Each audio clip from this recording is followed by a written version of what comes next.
నమస్తే మిత్రులారా, నేను మీ శ్రీనివాస్ చౌహాన్ అడ్వకేట్. సో మిత్రులారా, ఈ వీడియోలో మనము క్లాస్ 3 మరియు క్లాస్ 4 లీగల్ ఎయిడ్స్ అంటే ఎవరు?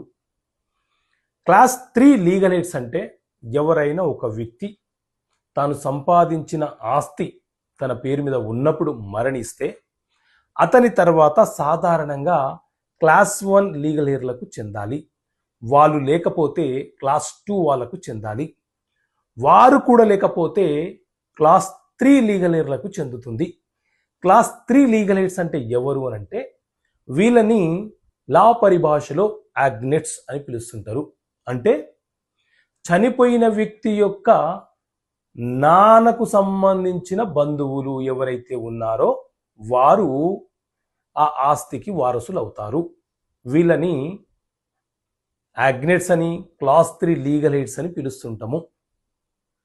ఒకవేళ ఈ క్లాస్ 3 లీగల్ ఎయిడ్స్ లేకపోతే అప్పుడు ఆ ఆస్తి క్లాస్ 4 లీగల్ ఎయిడ్స్లకు చెందుతుంది.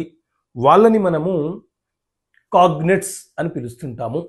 కాగ్నెట్స్ అంటే ఎవరు? చనిపోయిన వ్యక్తి యొక్క తల్లికి సంబంధించినటువంటి బంధువులు ఎవరైతే ఉన్నారో వారికి చెందుతుంది. సో ఇది సాధారణంగా హిందూ వారసత్వపు చట్టంలో పేర్కొన్నటువంటి class 1, class 2, class 3 and class 4 వీళ్ళెవ్వరూ లేకపోతే సెక్షన్ 29 ప్రకారంగా ఆ వ్యక్తి యొక్క ఆస్తి ప్రభుత్వానికి చెందుతుంది.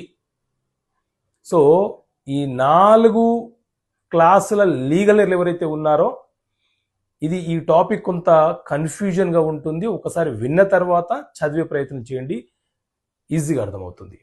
ఓకే మిత్రులారా, థ్యాంక్ యూ. జై హింద్.